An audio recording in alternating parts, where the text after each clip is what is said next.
3:30 बजे, तो 3:30 से 7:30 तक मैं करती हूँ। तो और फिर उसके बाद मैं क्लास के लिए चली जाती हूँ। तरफ से ना शॉर्ट फॉर्म्स बना सकते हैं और आप अलग अलग कलर के पेन को यूज़ करके भी अंडरलाइन कर सकते हैं और फिर बाद में आप स्पेस जरूर छोड़िए अपने। Hello and welcome to student. तो सर हमें करोल बाग में और अभी हमारे साथ एक गर्ल्स एस्पिरेंट जो कि यूपीएससी की तैयारी करते हैं, यहाँ पर ये कोचिंग वगैरह भी कर रहे हैं। तो उनकी स्ट्रेटजी जानेंगे कि उनकी स्ट्रेटजी कैसे होती है, कौन सी बुक लिस्ट वगैरह वो फॉलो कर रहे हैं। साथ में हमें गर्ल्स पीजी भी दिखाएंगे कि यहाँ पर गर्ल्स पीजी कैसा है और आप गर्ल्स पीजी कैसे ले सकते हैं। सो जो ये पीजी है इसके हम कॉन्टैक्ट डिटेल वगैरह दे देंगे। अभी हमें चौहान पीजी में, जो कि चौहान सर के द्वारा चलाई जाती है, तो उनके नंबर मैं आपको सारे प्रोवाइड कर दूँगा। आप उनके बॉयज़ एंड गर्ल्स के पीजी हैं और रूम वगैरह भी चाहिए होंगे, फ्लैट्स, तो वो भी आप ले सकते हैं।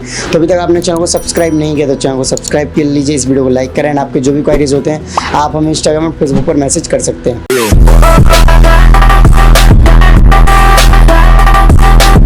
सो हेलो एवरीवन, मेरा नाम आयुषी है और मैं यूपीएससी एस्पिरेंट हूँ। मैं यहाँ करोल बाग में रह के प्रिपरेशन कर रही हूँ और ये मेरा रूम है, आप देख सकते हैं। तो ये मेरा स्टडी टेबल है और ये ऊपर की तरफ मैंने अपनी सारी एनसीईआरटीज रखी हैं, आप देख सकते हैं। एनसीईआरटीज के सारी 6 to 12 भी हैं, कुछ 9 to 12 है।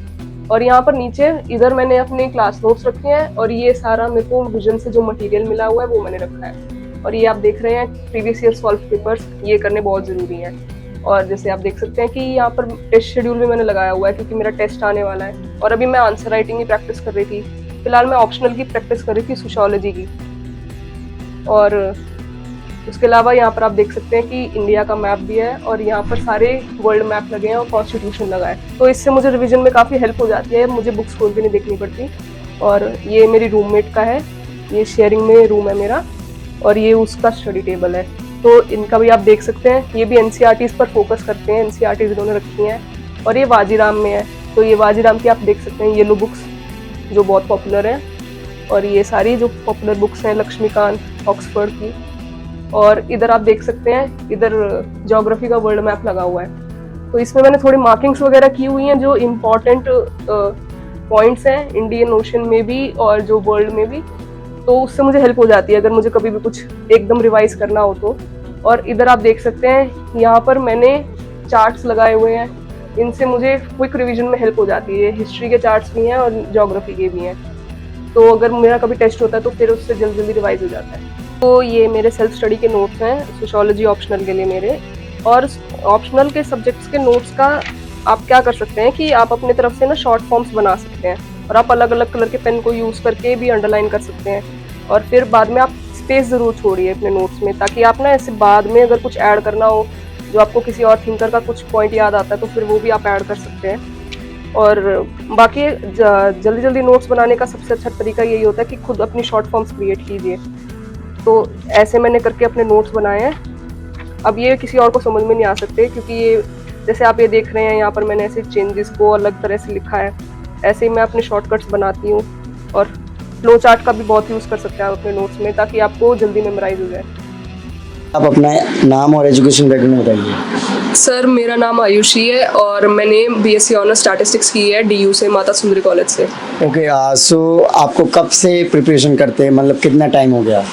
सर सेल्फ प्रिपरेशन तो मैंने शुरू कर दी थी लास्ट ईयर और इस ईयर मैं 1 मार्च से कोचिंग भी कर रही हूँ। ओके, सो आपने अभी बताया था कि आप दिल्ली से बिलोंग करते हैं और आप फिर पीजी लेकर रह रहे हैं और सेल्फ स्टडी कर रहे हैं या फिर कोचिंग ले रहे हैं? जी सर, एक्चुअली में मुझे ट्रैवल टाइम काफ़ी लग जाता था कोचिंग के लिए, तो फिर इसलिए मुझे पीजी लेना पड़ा यहाँ पर। ओके, हाँ जी। ओके, सो आपको क्या लगता है कि जैसे कि आप अपने घर से अलग रहकर पीजी में रह रहे हो, तो पीजी आपको बेटर ऑप्शन लग रहा है?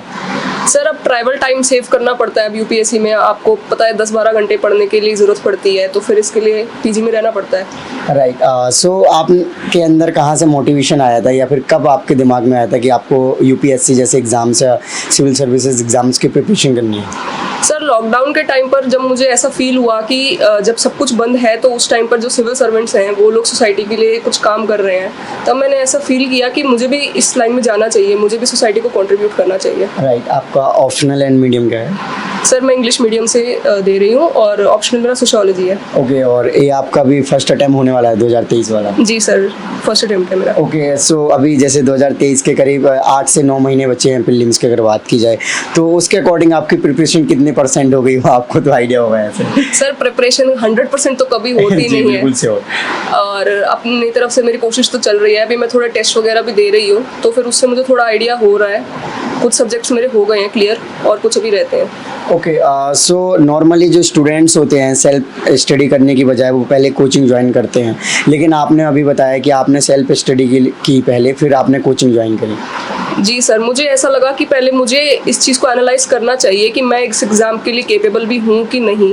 तो इसके लिए मैंने पहले सेल्फ स्टडी करके देखा, फिर जब मुझे मैंने कर लिया कि हाँ मुझे यूपीएससी ही देना है, तब मैंने कोचिंग ज्वाइन की। ओके, जो हमने सबसे पहले बात की थी उसके बारे में बता दीजिए। जैसे आप दिल्ली के हो और यहाँ पर पीजी लिया है, तो पीजी आपको वाकई वो माहौल प्रोवाइड कर पा रहा है जो आप अपने घर में भी माहौल फील करते हैं? ऑब्वियस सी बात है, घर में ज़्यादा अच्छा लगता है। जी सर, घर तो सबको बहुत प्यारा होता है अपना, घर से कोई बाहर निकलना चाहता नहीं है। लेकिन हाँ ये भी है कि यहाँ पर स्टूडेंट कम्युनिटी है, सब लोग पढ़ते दिखाई देते हैं, तो फिर उसके बाद हमें थोड़ी मोटिवेशन आती है बाकी लोगों को पढ़ते हुए देख के। ओके, जो यहाँ पे फूड वगैरह है और बाकी सारी फैसिलिटीज़ हैं, तो आपको घर से अच्छी तो मुझे लग रहा है मिल ही रही है, फिर घर जैसी मिल रही होंगी जिसकी वजह से आप ट्रैवल के बजाय यहाँ पे रहना पसंद कर रहे हो? जी सर, फूड तो मैं बाहर से मेस से खा रही हूँ, और बाकी आप स्टे तो देख रहे हैं, स्टे में ऐसी कोई दिक्कत नहीं है, बढ़िया फैसिलिटीज़ हैं, आप देख रहे हैं एसी वगैरह सब कुछ है यहाँ पर, तो ऐसी कोई दिक्कत है नहीं। ओके, और एक और चीज़ आती है जो गर्ल्स वगैरह होते हैं, चलो आप तो दिल्ली के हैं तो आपको माहौल का थोड़ा बहुत पहले से पता होगा, फेमिलियर होंगे आप, लेकिन कुछ स्टूडेंट्स ऐसे होते हैं उनको पीजी के बारे में ज़्यादा आइडिया होते नहीं है, स्पेशली गर्ल्स वगैरह काफ़ी सोच समझ के उनको एक पीजी में जाना होता है, तो उसके अकॉर्डिंग यहाँ का माहौल वगैरह कैसा लगा? सर माहौल तो ऐसा है नहीं, सेफ ही है, आप जा सकते हैं सुबह शाम किसी भी टाइम आप जाना चाहें तो। बाकी आप देख रहे हैं यहाँ पर स्टूडेंट कम्युनिटी है काफ़ी ज़्यादा, तो उस रीज़न से इतना आपको अजीब लगेगा नहीं अगर आपको बाहर भी निकलना है तो, कहीं घूमना भी है तो। Yes. और बाकी यहाँ पर बुक्स वगैरह भी अच्छे से अवेलेबल हो जाती हैं, तो आपको ज़्यादा दूर नहीं जाना पड़ता कुछ सामान लेने के लिए भी। ओके, अभी आप बार बार माहौल की बात कर रहे हो, तो जैसे आपके पीजी में और भी गर्ल्स हैं जो यूपी सिविल सर्विसेज की प्रिपरेशन कर रहे हैं, तो क्या ऐसी कोई हेल्प मिलती है या फिर कैसे हेल्प मिलती है? जैसे अभी आप कह रहे हो कि हाँ ठीक है माहौल मिलता है, पढ़ाई होती है। सर जैसे कि अगर आप किसी टाइम पर परेशान हो तो आप अपने आसपास वाले से किसी से बात कर सकते हैं। जैसे अभी रिसेंट में मेंस के एग्जाम्स आए थे, तो फिर हम लोगों ने आपस में मिलकर क्वेश्चन पेपर्स डिस्कस कर लिए थे कि कैसे हम अप्रोच कर सकते हैं किस आंसर को, तो इस तरह से हेल्प हो जाती है। जी ओके, सो सेल्फ स्टडी के बारे में जो आपने बताया था पहले, तो सेल्फ स्टडी जब आपने स्टार्ट की थी तो किसी से पूछा था कि सेल्फ स्टडी करना है तो हम कैसे करें, कौन सी बुक पढ़नी चाहिए, या फिर एनसीईआरटी पढ़नी चाहिए, नहीं पढ़नी चाहिए, तो आपने सेल्फ स्टडी में कैसे पढ़ना स्टार्ट किया? सर पहले तो मैंने कुछ टॉपर स्टॉक्स देखे, उन लोगों की स्ट्रैटेजी को एनालाइज करने की कोशिश की, और मैंने ज़्यादातर लोगों से यही देखा कि सबसे पहले एनसीईआरटीज़ कवर करनी चाहिए। तो मैंने 3-4 बार अपनी एनसीईआरटीज़ पढ़ी और काफ़ी हद तक मुझे उसी से आइडिया हो गया कि कैसे करना चाहिए जी। और बाकी रेफरेंस बुक्स तो मैं इतने यूज़ नहीं करती हूँ क्योंकि मैंने यहाँ पे कोचिंग ली हुई है, तो फिर उन लोगों ने रेफरेंस मटेरियल दिया है, मुझे लगता है उससे सफिशिएंट हो जाता है। ओके, अभी आपने रेफरेंस बुक की बात करी, तो नॉर्मली टॉपर्स जो स्टैंडर्ड बुक्स हैं उनको तो मैंडेटरी कहते ही हैं कि उनको फॉलो करना ही है, 7-8 जो बुक हैं, तो आप ऐसे नोट्स पे रिलाई कर गए कोचिंग के कहने पे, आपको कितने हद तक सही लगता है? सर जैसे मैंने पढ़ के भी देखी हैं कुछ अपने फ्रेंड्स से बोरो करके कि रेफरेंस मटेरियल बाकी बुक्स कैसी हैं, तो मैंने ऐसा देखा है कि जो कोचिंग मटेरियल है ना वो अप टू डेट होता है यूजुअली, और जो रेफरेंस बुक्स होती हैं उनके साथ ऐसा होता नहीं है। तो रेफरेंस बुक्स का तो सारा मटेरियल आपको कोचिंग के मटेरियल में मिल ही जाता है, उससे प्लस भी अगर कुछ करंट अफेयर्स में चल रहा है या फिर जो वो लोग अपनी तरफ से ठीक ले रहे हैं तो वो भी उसमें होता है, बाकी क्लास नोट से भी सफाइस हो जाता है। ओके, जो आपका सेल्फ स्टडी का पार्ट था तो उसमें आपने एनसीईआरटी सारी अच्छे से पढ़ ली थी? जी सर, सबसे पहले एनसीईआरटी कवर करनी ज़रूरी है। ओके, सो एनसीईआरटी जैसे नॉर्मली 6 से 12 करनी होती हैं, कुछ लोग 8 से 12 कर लेते हैं, फिर कुछ लोग जैसे आई थिंक हिस्ट्री के लिए 9 से 12 की कर लेते हैं, ज्योग्राफी के लिए 11-12 कर लेते हैं, तो आपने क्या कोई सिलेक्टेड करी है फिर 6 से 12 की सारी पढ़ ली?